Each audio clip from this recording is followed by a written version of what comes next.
یہ جو معاملہ ہے زکوٰۃ کا، یہ ذرا سنجیدہ بھی ہے، گہرا بھی ہے کہ کیسے دینا ہے، کب کہاں، اس کے معاملے میں قانون کیا ہے کہ کس طرح سے زکوٰۃ دینی ہے؟ ہاں، تو یہ بہت اچھا سوال ہے، اور اگلا سوال یہی آنا چاہیے کہ جب زکوٰۃ کی اہمیت اتنی زیادہ ہے تو ہمیں تفصیل بتائی جائے کہ زکوٰۃ کی ادائیگی کے لیے ہمیں کس مال میں سے، کس پراپرٹی میں سے کیسے حساب کرنا ہے۔ تو اس سلسلے میں اصول عرض کر دیتا ہوں۔ پہلی بات، اسلام نے مالوں کی دو قسمیں کی ہیں۔ کچھ مال تو وہ ہیں جن پہ زکوٰۃ لازم نہیں، اور کچھ مال وہ ہیں جن پہ زکوٰۃ لازم ہوتی ہے۔ جن مالوں پہ زکوٰۃ لازم نہیں ہے وہ آپ کے گھر، آپ کی گاڑیاں، آپ کے فریج، آپ کے گھر کی جتنی استعمال کی چیزیں ہیں، آپ کی قالین، آپ کے آج کے زمانے میں جتنی فیسلٹیز کی چیزیں گھروں میں پائی جاتی ہیں، ان تمام پر کوئی زکوٰۃ نہیں۔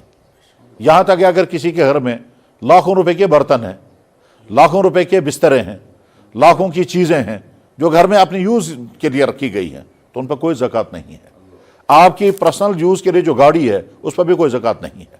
تو یہ ساری چیزیں الگ ہو گئی، یعنی آپ کا مکان، آپ کے گھر کی تمام چیزیں، چاہے وہ کم ہوں یا زیادہ ہوں۔ بہت سارے لوگ ایسے ہیں جن میں 20-20، 30-30، 50-50 سوٹ ہوتے ہیں کپڑوں کے، ان پر بھی زکوٰۃ لازم نہیں ہے۔ یہاں کشمیر میں لوگ اپنے گھروں میں تانبے کا بہت بڑا برتنوں کا سٹاک رکھتے ہیں، اس پر بھی زکوٰۃ لازم نہیں ہے۔ اسی طرح سے بہت سارے گھروں میں قسم قسم کے قالین ہوتے ہیں، بیڈ ہوتے ہیں، فریج مشینیں ہوتی ہیں، واشنگ مشینیں ہیں، تو ان پر بھی زکوٰۃ لازم نہیں ہے۔ یہ تمام سکوٹر ہیں، اسی طرح سے جنریٹر ہے، ان تمام پہ زکوٰۃ لازم نہیں۔ دوسری قسم چیزیں وہ ہیں جن پر زکوٰۃ لازم ہوتی ہے۔ وہ کیا کیا ہیں؟ نمبر 1، سونا اور چاندی، کرنسی، دکان کا مال، اور بھیڑ بکریاں، اونٹ، گائے بیل، جن کے پاس یہ چیزیں ہیں ان پر زکوٰۃ لازم ہوتی ہے۔ اونٹ تو ہمارے اس خطے میں نہیں ہیں، اس لیے اونٹوں کا مسئلہ ہم الگ کر دیتے ہیں۔ گائے بیل پر زکوٰۃ لازم ہو جاتی ہے، لیکن اتنی تعداد کی گائے بیلیں عام طور پر لوگوں کے پاس نہیں ہوتی ہیں۔ وہ تو 30 گائیں جب کسی انسان کے پاس ہوں گی تو 1 گائے زکوٰۃ دینی پڑتی ہے، وہ بھی نہیں ہے۔ البتہ بھیڑ بکریاں یہاں ہیں، تو جو ہمارے بھائی بکروال یا بھیڑ بکریاں پالنے والے لوگ ہیں، یہ ان کی ذمہ داری ہے کہ وہ سمجھیں اور سیکھیں اور پوچھیں کہ ہمارے پاس اتنے بھیڑیں ہیں، اتنی بکریاں، ہمیں کتنی زکوٰۃ دینی ہے۔ شارٹ میں اتنا ذہن میں رکھ لیجئے کہ 40 بکریاں اگر کسی کے پاس ہوں گے تو ان میں سے 1 بکری دینی ہوگی، اور اس کے بعد اگر 120 بکریاں ہوں گی تو 2 بکریاں دینی پڑیں گی، اور اگر 200 بکریاں ہو جائیں گے تو 3 بکریاں زکوٰۃ بھی دینی پڑیں گی۔ اس کے علاوہ جو ہماری سوسائٹی میں عام طور پر جو پراپرٹی پائی جاتی ہیں وہ کون کون سی ہیں؟ نمبر 1، ہماری خواتین کے پاس گولڈ اور جیولری۔ یہ بہت بڑا سیکٹر ہے کہ جو زکوٰۃ کا ہے، اور اس میں بہت کوتاہیاں ہوتی ہیں۔ اس سلسلے میں اچھی طرح سے واضح ہو جانا چاہیے کہ ہماری تمام مائیں اور بہنیں جن کی شادیاں ہوئی ہوں یا ابھی نہ ہوئی ہوں، اگر ان کے پاس گولڈ ہے، اگر ان کے پاس جیولری ہے، چاہے وہ میکے کا دیا ہوا ہے، چاہے سسرال کا دیا ہوا ہے، اس کو اچھی طرح سے حساب کر کے رکھ لیں کہ یہ کتنا ہے، اور پھر ہمیشہ کے لیے زکوٰۃ کا نظام بنا کر کے رکھیں۔ تو سونے اور چاندی پر زکوٰۃ لازم ہوتی ہے۔ سوال پیدا ہوگا سونا اور چاندی پر زکوٰۃ کتنی پر کتنی لازم ہوتی ہے؟ تو جواب ہے جس کا یہ ہے کہ اللہ کے نبی علیہ السلام کے زمانے میں سونے اور چاندی کو ناپنے اور بتانے کا طریقہ جو تھا وہ درہم اور دینار میں تھا، اور آج کے زمانے میں گراموں میں ہے۔ تو اس لیے ہم کو سمجھنا پڑے گا کہ حضور کے زمانے میں، نبی کے زمانے میں صلی اللہ علیہ وسلم، جس آدمی کے پاس 20 مسکال سونا، اور یہ 20 مسکال آج کا 87 گرام، 87 گرام بنتا ہے، 87 گرام بنتا ہے۔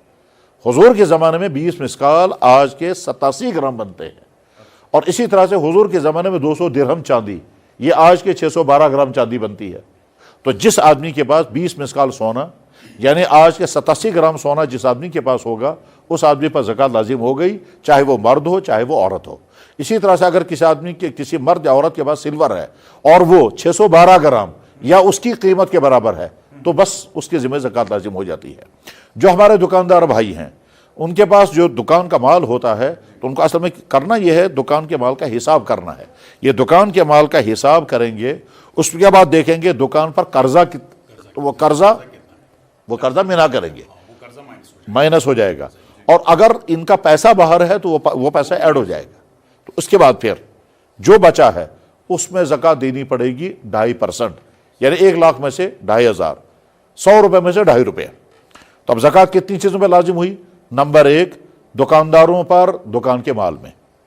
اسی طرح سے سونا اور چاندی اگر ہوگا تو مفتی صاحب جو آپ سونے اور چاندی کی بات ابھی چھیڑی، کہ جیسے جو جائیداد گھر میں ہوتے ہیں، جیسے آپ نے گاڑی کی بات چھیڑی، اگر کسی کے پاس گاڑی ہے تو جو یوز میں گاڑیاں ہیں ان میں زکوٰۃ نہیں ہوتی ہے.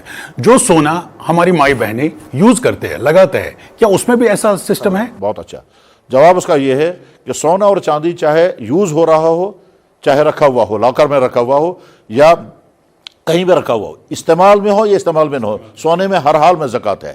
گاڑیوں کا معاملہ الگ ہے. گاڑی جو ہے, گاڑی کبھی اگر پرسنل یوز کے لیے ہے تو اس پہ زکوٰۃ لازم نہیں. اسی طرح سے گاڑی اگر کرائے پر چلائی جا رہی ہے اس پہ بھی زکوٰۃ لازم نہیں. اس پہ بھی زکوٰۃ نہیں ہے. جو گاڑی کرائے پر چل رہی ہے اس پہ بھی زکوٰۃ دی. مثلا کسی آدمی نے سومو خریدی اور وہ کرائے پر چلا رہے ہیں تو گاڑی پر زکوٰۃ نہیں ہے. البتہ جو آمدنی اس کی آئے گی اس آمدنی میں زکوٰۃ ہوگی. لیکن اگر کسی نے گاڑی خریدی ہے بیچنے کے لیے تو پھر یہ سمجھیے دکان کا مال ہے, یہ بیکا ہوا مال ہے بزنس کے لیے, تو اس پر زکوٰۃ لازم ہو جاتی ہے. تو اس پہ سونے کا ہے کہ سونا جتنا بھی ہے اس پہ زکوٰۃ. اس کے بعد پھر آخری چیز جو بڑی اہم ہے وہ سمجھنے کی ہے کہ آج کے اکثر لوگوں کے پاس نہ سونا ہے نہ چاندی ہے, کرنسی ہے یا نوٹس ہے. تو یہ جو نوٹس ہیں, نوٹس پر زکوٰۃ کب لازم ہو جاتی ہے؟ جیسے مثلا فرض کیجئے ہمارے گھروں میں بچے ہیں, ان کے پاس پاکٹ منی, گھر والے ان کو پیسہ دیتے رہتے ہیں, ان کا اکاؤنٹ بھی ہوتا ہے, اس پہ بھی ہوتا ہے. اسی طرح سے کسی نے ابھی بزنس سٹارٹ کیا ہے اور ابھی اس نے کوئی اکاؤنٹ کھولا ہے, اس میں پیسہ جمع ہونے لگا ہے, تو کون سی جگہ سے جا کر کے زکوٰۃ لازم ہو جاتی ہے؟ تو اس کا جواب یہ ہے کہ 612 گرام چاندی یعنی 200 درہم, اس کی قیمت نکالنی ہے. ہم مان کر کے چلے آج اگر ہم 612 گرام چاندی کی قیمت مارکیٹ ویلیو کے حساب سے جو سونے چاندی کا کام کرتے ہیں ان سے پوچھ کر کے اگر معلوم کرتے ہیں تو فرض کیجئے 50,000 روپے بنتی ہے. تو جس آدمی کے پاس 50,000 سے کم رقم ہے اس پر زکوٰۃ لازم نہیں. جس آدمی کے پاس 50,000 سے کم پیسہ ہے اس پر زکوٰۃ لازم نہیں, وہ معاف ہے اسے. لیکن جو ہی 50,000 ہو جائے گا تو اب اس پر زکوٰۃ لازم ہو جائے گی. میں اس کو مثال سے واضح کروں گا. فرض کیجئے ایک طالب علم اسٹوڈنٹ تھے, وہ پڑھ رہے تھے اور گھر والے اس کو خرچہ دے رہے تھے, اور خرچہ دے رہے تھے وہ اپنا چلا رہے تھے. اب آج اس کو جاب لگ گیا, اس نے پہلی سیلری لے لی. یا ہمارے مدرسے سے پڑھ کر نکلنے والا کوئی عالم, آج وہ کسی مسجد میں امام بن گئے, یا اس نے کہیں پڑھانا شروع کر دیا تو یہ استاد بن گئے, یا کسی مسجد میں امام بن گئے, یا کسی سکول میں جو ہیں وہ اسلامیات کے ٹیچر بن گئے. تو اب اس کو سیلری شروع ہو گئی. مان کر کے چلے مان کر کے اس کو پہلی مرتبہ 30,000 کی سیلری مل گئی. تو اس نے یہ جو رقم لی تو یہ پوچھے گا کہ صاحب آج میں پہلی مرتبہ 30,000 اپنی سیلری لے رہا ہوں, یہ مجھے بتایا جائے کہ مجھ پر زکوٰۃ لازم ہو جائے گی؟ تو جواب آئے گا کہ نہیں ہوگی, کیونکہ 30,000 ابھی اتنی بڑی رقم نہیں ہے جس پر آپ کا زکوٰۃ لازم ہو جائے گی. اگلے مہینے انہوں نے پھر 30,000 کی سیلری لے لی. پچھلے مہینے کے 30,000 کی سیلری میں سے کچھ خرچ ہو چکا ہے, کچھ موجود ہے. ہم مان کر کے چلیں پچھلے مہینے میں سے 10,000 خرچ ہو چکے ہیں. آج اگلے مہینے میں 30,000 کی سیلری جو ہی لی تو پچھلے مہینے کے 20,000 اور اس مہینے کے 30,000 یہ مل کر کے 50,000 بن گئے.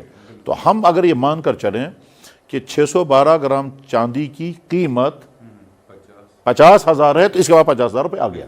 تو اب اس کو یہ ذہن میں رکھنا ہے کہ فلانے مہینے میں, مثلا شعبان کے مہینے میں, جو شعبان کا مہینہ مارچ میں تھا تو مارچ یعنی شعبان کے مہینے میں میرے پاس 50,000 روپے آگے, میں مالدار بن گیا. اب آج کے بعد اس پر زکوٰۃ لازم ہو گئی.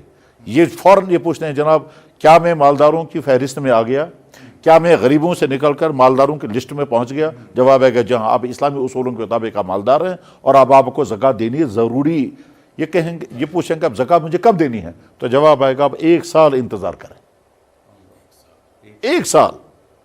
اس سال شعبان کے مہینے میں آپ کو پہلی مرتبہ 50,000 روپے آپ کی جیب میں آ گیا, آپ کے اکاؤنٹ میں آ گیا, آپ زکوٰۃ والے بن گئے. اب 1 سال تک آپ دیکھتے رہیے, چنانچہ 1 سال تک سیلری آتی رہے گی, خرچ ہوتا رہے گا, سیلری آتی رہے گی, خرچ ہوتا رہے گا. اس نے اپنے گھر کی چیزیں خریدی, خدا نخواستہ بیمار ہو گیا, علاج کرایا, اپنے ماں باپ کو بھی کچھ دیا, چیزیں بھی خریدی. اگلے سال شعبان کی وہی تاریخ جب آئے گی تو اس کو دیکھنا ہے کہ میرے اکاؤنٹ میں اس وقت کل پیسہ کتنا ہے.